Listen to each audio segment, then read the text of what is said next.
Good morning. How's everyone doing this morning? Doing good? Well, I have to ask, what kind of person are you? Daylight savings, Saturday. So around 8 o'clock, do you start thinking, okay, really, it's going to feel like 9 o'clock?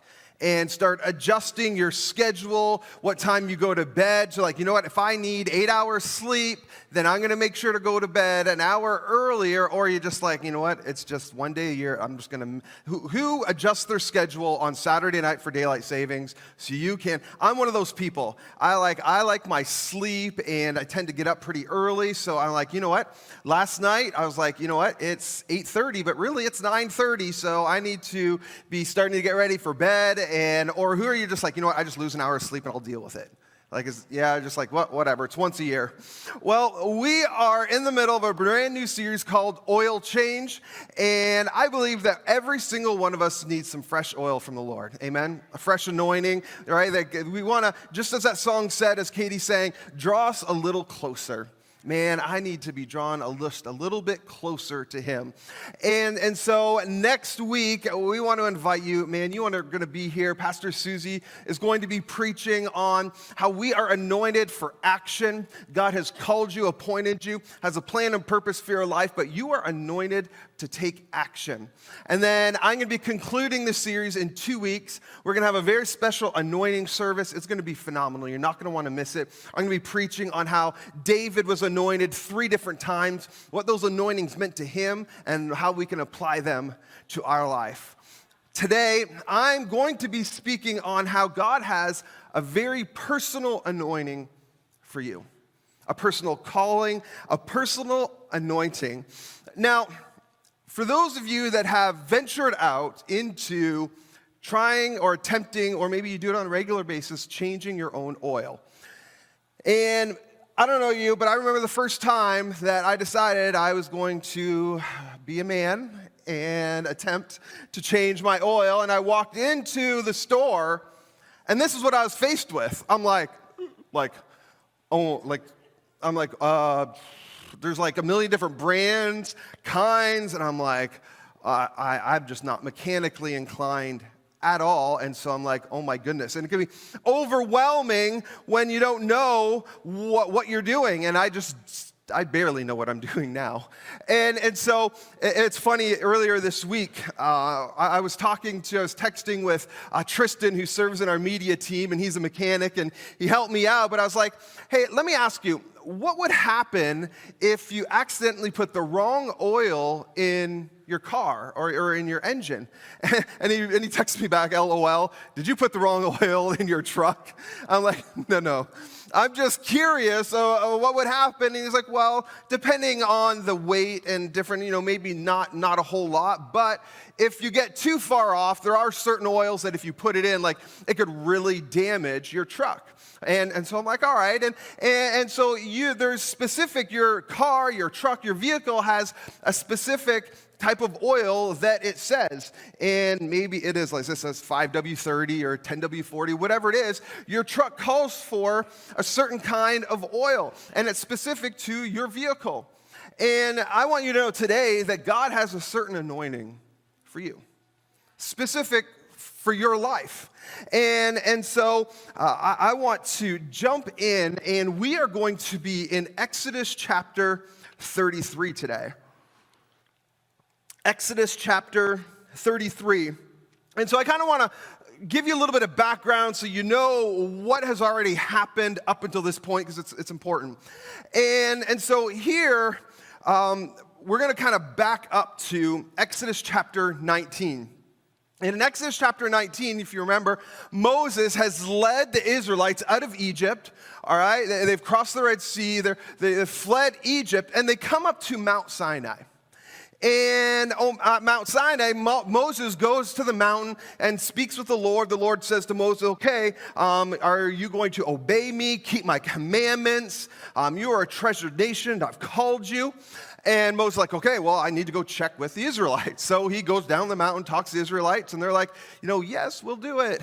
And so Moses then goes back to the mountain and says, they said, yes, Lord. And so Moses is kind of going back and forth a few different times, but then we come to the end of Exodus 24. And at the end of Exodus 24, Moses goes up to the mountain for 40 days and for 40 nights. So when you're reading, it's from Exodus chapter 25 through 32. Moses is on the mountain, and God is speaking to Moses, giving him the Ten Commandments, he's giving him the laws, he's giving him everything that's going to be laid out for how the Israelites are to operate, to communicate, and basically how to live their lives. And while they're on this mountain, remember the first few times that Moses goes to the mountain, he's back pretty quickly. Well, now he's been gone for, a long time, and the Israelites are like, well, what happened? Where'd he go? Is he dead? Is he coming back? And they're like, well, we need something to worship.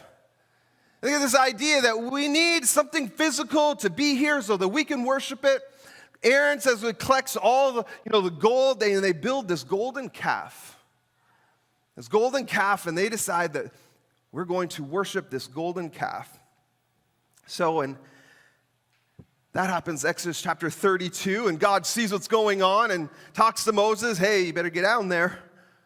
Moses comes down off the mountain with the 10 Commandments, sees the golden calf, sees them worship it, throws them down, breaks them. It's like, starts scolding them, like, what are you doing? What's going on? And so here, the Israelites, they really crossed the line when they built this golden calf and began to worship it.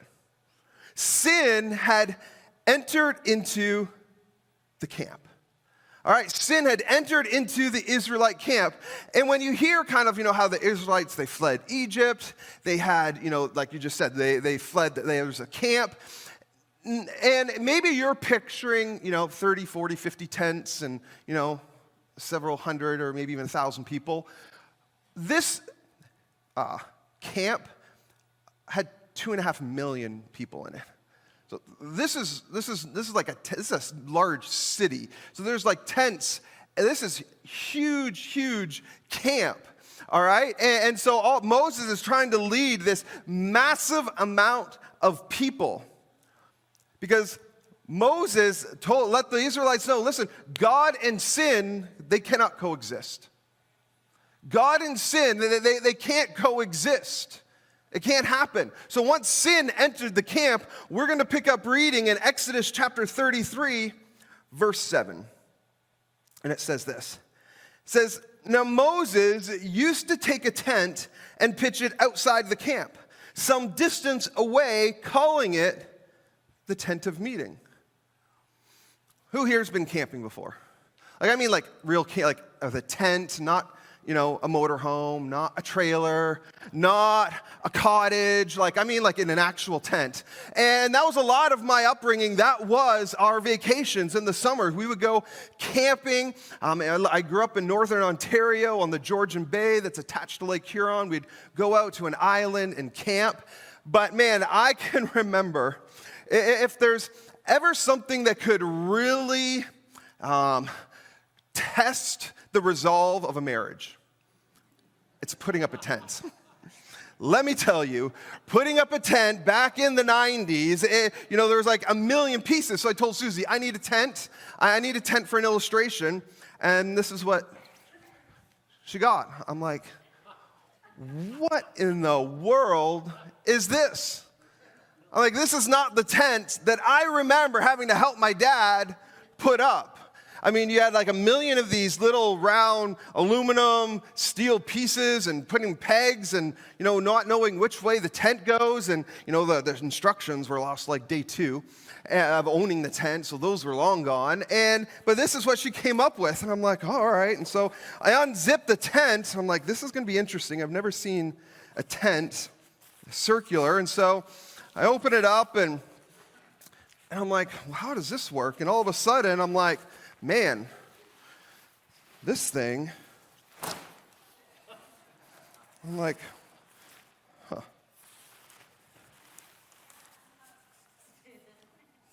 See? What do I have to unhook? Oh, that's right. See, I already forgot how to do it. I'm like, the instructions are in there. Forget the instructions. And just go like this, and voila. You've got a tent. I'm like, Like that took me like all of 30 seconds. And of course, men know you usually need your wife to instruct you, right? And so this is not the tent that I remember growing up going camping with. I remember when I was a teenager, a group of friends and I, we decided that we were going to go camping on one of these islands, and we go out, and of course, that's the day or weekend that decides to rain, but we came prepared. Because here's the thing, I don't care what the label says, there's no waterproof tent. They don't exist. They're lying on that packaging. It is not waterproof. Rain is getting inside of that tent one way or another. But so this wasn't our first rodeo, so we're like, okay, what are we going to do we saw rain in the forecast, so we got a huge tarp. It was like 40 by 40 tarp. And we had about 4 or 5 tents, and we kind of circled them around, and there was about, I don't know, maybe 100 yards or so from the tree line to the water. And so we set up camp right near the tree line, and then we climbed as high as we could in the trees, fastened the tarp to the high as we could get, and then pulled it down, so it was kind of like a teepee, kind of like a lean-to, and then put the tarp behind the tent, so when it rained, it hit the tarp, and then if anything got through the tarp, then probably the tents could withhold that. And so, we got a little bit smarter, but let me tell you, setting up a tent like that is pretty easy nowadays. So Moses, it says that he took the tent and pitched it outside of the camp. So if this is the Israelite camp over here, Moses takes it. It wasn't his personal tent. It actually was probably his representation. He called it the tent of meeting of the tabernacle that hadn't yet been constructed. And this was a large tent. Like it was big. It wasn't, not that size. And he picked it up and he took it and he pitched it outside of the camp. And Moses, he was making a statement to the Israelite people. Once again, you know what? God and sin, they can't coexist. You've allowed sin to enter into the camp, so now what used to dwell among you has to be taken out and put outside of the camp. See, the Israelite camp became unworthy because of their sin. So Moses, he goes, he pitches it outside of the camp. Then we're going to continue reading, and it says this: anyone inquiring of the Lord would go to the tent of meeting outside of the camp. So anyone that wanted to inquire of the Lord, the Bible says, any Israelite who wanted to inquire of the Lord was welcome. But they had to remove themselves from the camp. They had to remove themselves from the camp and go out to the tent of meeting to inquire of the Lord. Sin impacts your anointing. Sin impacts your relationship with God. That's why the tent of meeting had to be moved from outside of the camp because of the sin that was in the camp. Sin impacts your anointing. It impacts your relationship with God. Have you ever felt like there's a point in your relationship, in your journey, and with your walk with the Lord where you're just like, I just feel like I'm just coming up to this point where, man, it's like a barrier. It's like this, it's like this invisible point in my spiritual life that I just can't seem to get through. It's just kind of holding me back, and it's like I just can't get through. I'm not saying all the time, but quite possibly it's because of sin that's in the camp. Sin that's in your life. See, too often we believe the lie that sin isn't really going to affect me. That I can control this, I can manage this, I can do, and you fill in the blank, whatever it is, and it's okay. That I can do this sin, I can get away with it, and nobody knows about it, and it's not really going to impact me, my life, my marriage, or my family, and you're wrong. It does affect those areas, but it certainly affects your relationship with the Lord. And sin impacts your anointing. It impacts that relationship that you have with God. God has a designed purpose for you to fill. the dreams that God has put in your life. It impacts your ability to walk in the anointing to accomplish those dreams. So, I'm going to continue reading in verse 8.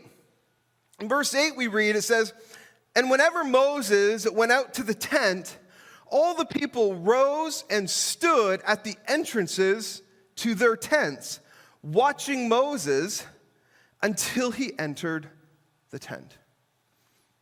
So, this showed a few different things. So what's happening is all the Israelites are in their camps, at their tents, and it says they rose and they stood at the entrance. Their tent is behind them. They stood at the entrance, and they watched and observed Moses as he entered the tent. They were watching Moses, and Moses is over here at the tent of meeting. It's probably a distance, right? You know, we're talking, remember, 2.5 million people. Probably really couldn't see him, but nonetheless, they're looking that way, watching as he enters the tent of meeting. So there's a few things here that this shows that they had great respect for Moses. Right? It shows that, they knew that Moses was interceding on their behalf. That's what Moses did. You read the accounts where God and Moses speaking with Moses, and Moses is interceding on behalf of the Israelites. It showed that they had, somewhat of a repentful heart, the whole golden calf thing. And so they stood and the Bible says that they were watching Moses until he entered the tent. And then we read in verse 9, and it says, "As Moses went into the tent, the pillar of cloud would come down and stay at the entrance while the Lord spoke with Moses." So Moses, he enters the tent of meeting. He goes inside, and then it says that the cloud rests down at the entrance of the tent while Moses is inside and the Lord is speaking to him. I mean, could you imagine the Lord speaking to you? And what are the Israelites doing? The Israelites are in the camp, standing at the entrance, observing, watching. The Israelites were spectators. The Israelites were simply watching Moses meet with God. They were spectating from their own tent. They were watching Moses as he has a conversation with God, and they're standing at their own tent just watching, just observing. I wonder how many people are simply spectators at church. Come into church on a weekend service, and be very easy just to come in and spectate, to watch, to look around like, man, Mark has such a great voice, plays the guitar, we have a great worship team. Man, it's just so great. And just sit back and spectate and watch and observe. Or do you participate? Moses was participating in a conversation with God. The Israelites were spectating and watching. What do you do? What does your faith look like? Do you spectate and watch and observe? Or do you participate? Do you allow the Holy Spirit to speak to you and open your heart to allow God to move in and through you during the worship time, during the message, during the altar time? Do you spectate or do you participate? Because there's a big difference. Because we've all watched movies, right? Sat on our couch and watched movies about people going out into the wilderness and having a great family vacation, camping for a weekend, right? And usually in the movies, some kind of either a serial killer finds them or a bear. It's like one of the two is going to happen when a family goes into the wilderness to go camping. And so it's one thing to sit on your couch and watch and observe and be like, man, that looks beautiful. That looks like so much fun. And oh my goodness, that looks like a great way to have a family vacation. Man, wow. And sit there and observe. That's much different than going to the store, purchasing all the equipment and everything that you need and actually going out and pitching the tent yourself and spending the night with your family in the wilderness. There's a big difference between spectating and observing and participating. We need to move into the participation. And maybe, and especially if you're new or a guest, or maybe you're new to church and faith, and there's going to be a time of observing and watching, and I get that. But for those that call Mohawk Valley Church home, it's time to jump in and participate. Amen. And this is what happens with the Israelites. And so if we continue reading, it says, whenever the people saw the pillar of cloud standing at the entrance to the tent, they all stood and worshiped, each at the entrance to their own tent. So again, Moses, he goes in, he's in the tent, the cloud is down, is over the entrance to the tent, and the Bible says that the Israelites, they stand at their entrance, and they began to worship. So they moved at least from spectating to participating. And they were worshiping still from a distance, still from this gap between the camp and where the tent was pitched, but they moved a little bit. And what was happening was Moses was in this tent of meeting, and he was getting a firsthand revelation from God. Moses was speaking straight to God, firsthand revelation. The Israelites were getting a secondhand revelation. The Israelites were worshiping, but they were getting a secondhand revelation through Moses.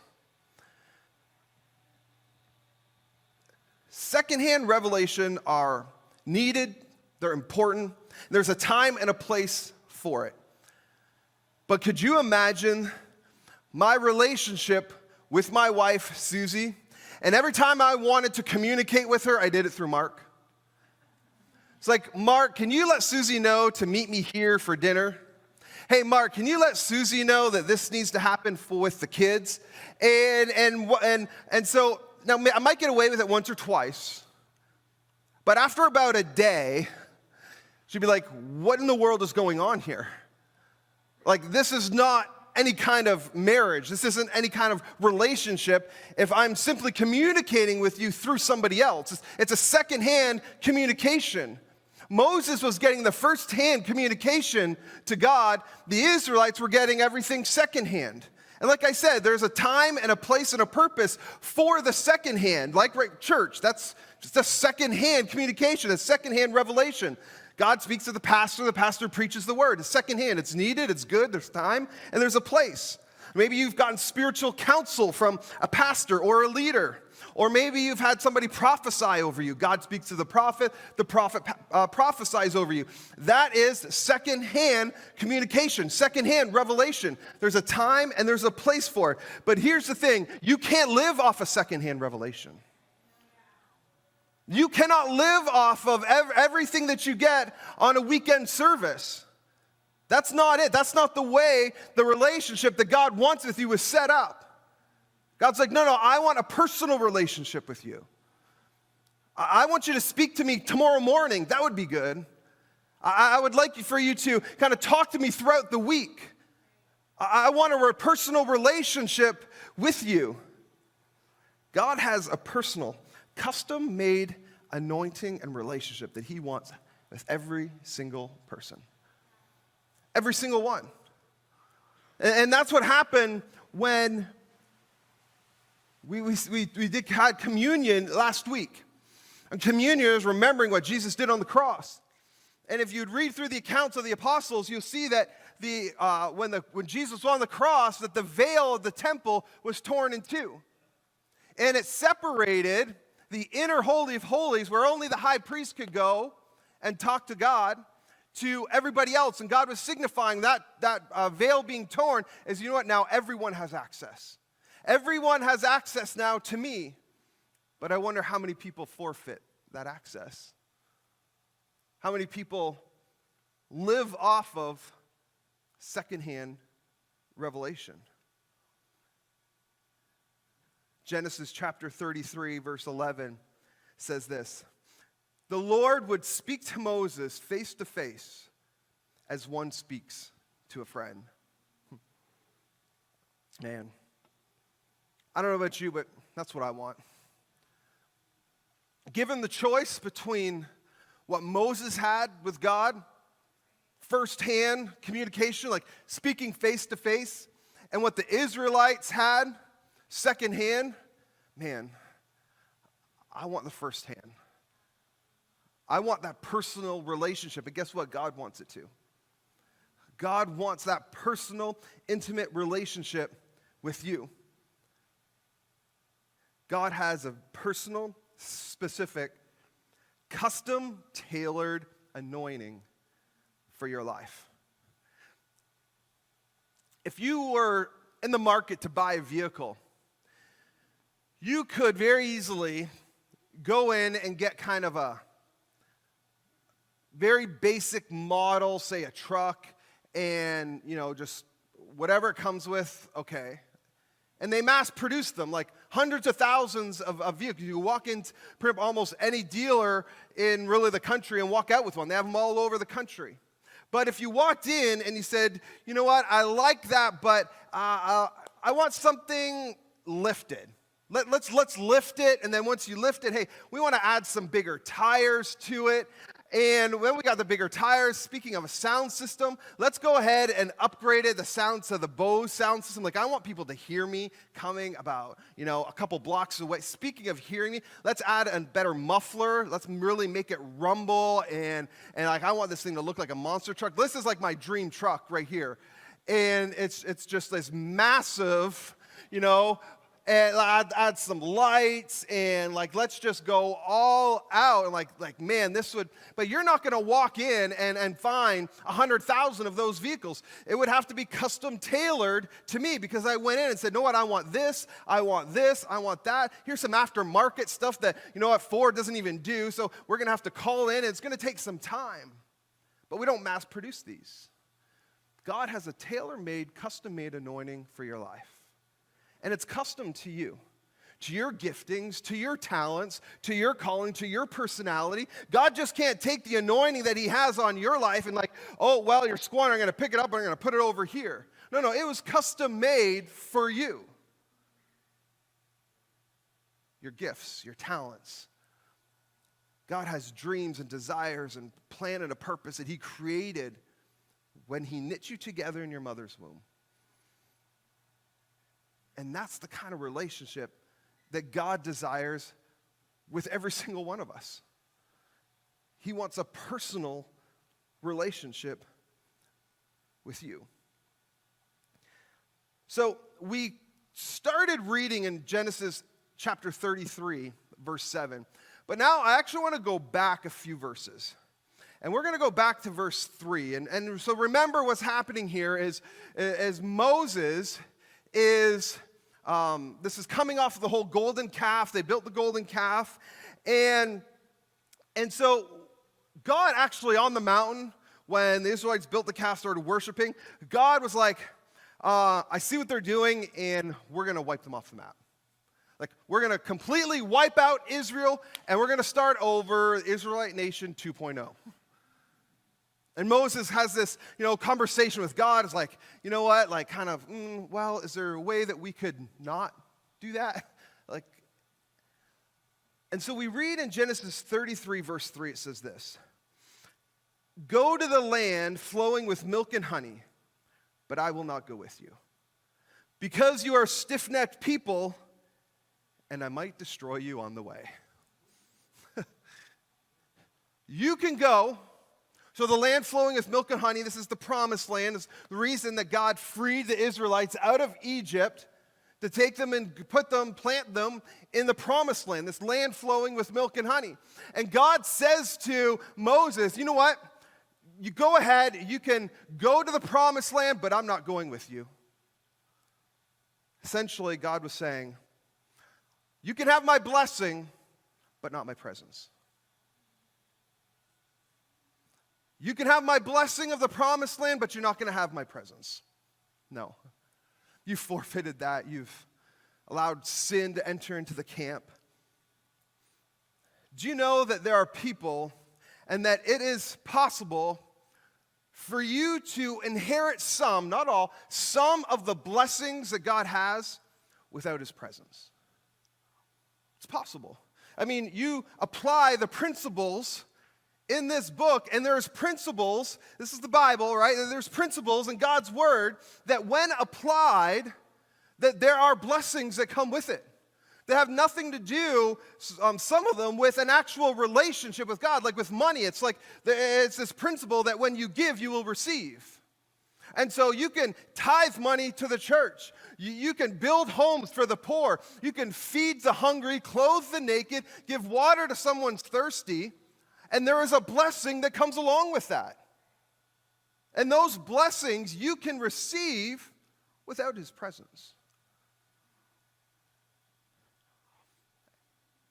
And I wonder, how many Christians have forfeited the blessing, forfeited his presence for his blessing? Said, you know what? The whole being in God's presence, there's certain blessings that come with that, absolutely, but there's also, it's harder, there's a relationship, and you know what? I'm just going to go over here and just going to take maybe some of his blessings. I'm not going to, but you know what? There's some of them that I'm just going to work with this. But I love Moses' response, because Moses, for him, the blessing wasn't good enough. The blessing wasn't good enough for Moses. Moses just didn't want his blessing. Moses wanted his presence. And I love the response that Moses has to God. Worship team, you can go ahead and come back. Moses, chapter 33, verse 15, he responds. Then Moses said to him, talking to God, if your presence does not go with us, do not send us up from here. Moses was saying, if your presence isn't going to go with us, then don't leave us. No, your presence is more important than your blessing. Well, I don't want to leave you. I don't want to go and forsake and give up your presence to inherit the promised land. Because if that's what it's going to be, then no, I want your presence. Your presence is far more important to me than any blessing that you have. But I have to wonder how many times as Christians and believers we forfeited his presence and just took his blessing. Moses was more worried about God's presence than he was his blessing. In fact, Moses actually sacrificed the blessing altogether.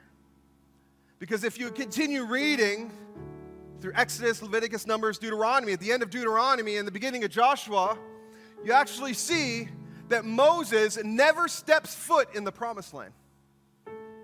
He dies on the other side of the Jordan before the Israelites cross the Jordan and go in and take Jericho in the promised land. Moses gives up the blessing altogether. He never steps foot in the promised land. But for Moses, his presence was the blessing.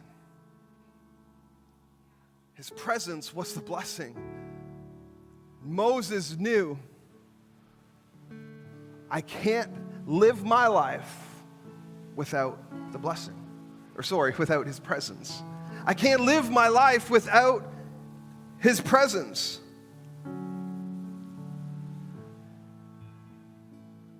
Are you in a place today that you need to push in to the presence of God? Are you in a place where you need to kind of push past some of the stuff that's in your life and maybe there's some sin in the camp that you need to get rid of? Maybe you've only been receiving a second-hand revelation from God and you want to move from the second-hand to a first-hand revelation and you need to push into his presence because God has something very specific for you. I want everyone to go ahead and stand